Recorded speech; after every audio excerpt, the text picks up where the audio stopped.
जन स्वराज की तैयारी है कि 242 सीटों पर चुनाव लड़ेंगे बिना किसी गठबंधन के। एनडीए में गठबंधन के लिए उठापटक चल रहा है, इंडिया गठबंधन में उठापटक चल रहा है। मुकेश सहनी रूठे हुए हैं, मोबाइल बंद कर लिया है। इंडिया गठबंधन में सीटों की घोषणा नहीं हो पा रही है। हमारे साथ कभी आरजेडी में रहे, अब प्रशांत को मजबूती दे रहे हैं, जन स्वराज के नेता हैं प्रोफेसर रामबली चंद्रवंशी। सीटों का तो बंटवारा आप लोग कर लिए अपने यहाँ, लेकिन आपके यहाँ भी उठापटक है। मुकेश सहनी रुठ गए हैं, क्या कहिएगा इस पर? अब मुकेश सहनी के मामला में मैं क्या कह सकता हूँ भाई। मुकेश सहनी जी किस गठबंधन में रहेंगे ये मुकेश सहनी ही जानेंगे।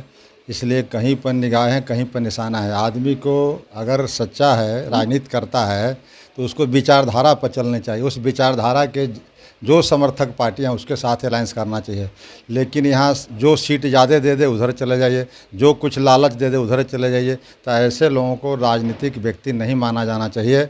और राजनीतिक पार्टी बना करके सौदेबाजी कर रहे हैं।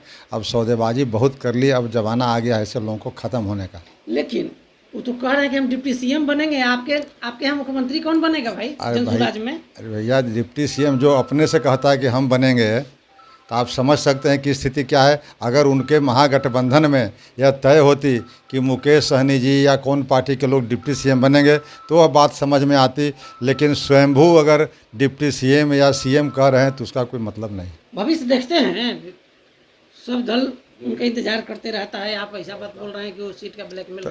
आजकल का जो ज़माना है, अर्थ के आधार पर जो लोग ग्रुप बना ले रहे हैं, गुटबाजी गिरोह बना ले रहे हैं। अब इस गिरोहों का गठबंधन है, इनका जनता के हितों से कोई लेना देना नहीं है। अगर ये महागठबंधन कई पार्टियों को मिला करके वोट चाहती है कि हम सत्ता में एन के प्रकार आएँ, उसी तरह से राष्ट्रीय जनतांत्रिक गठबंधन है, उनको भी विचारधारा और नीतियों से लेना देना नहीं है।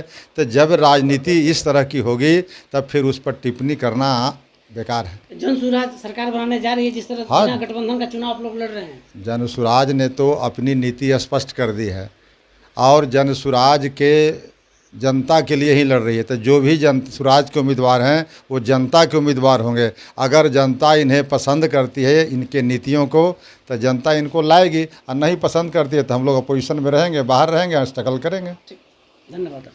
तो आप सुन रहे थे, रामबली सर हैं, कह दिया है कि जन स्वराज को अगर जनता पसंद करेगी तो सरकार बनेगा, नहीं पसंद करेगी सत्ता में नहीं आएगी। बड़ी बात मुकेश सहनी पर कह दी है। हमारे सहयोगी धर्मेंद्र के साथ कौशलेंद्र, पटना से।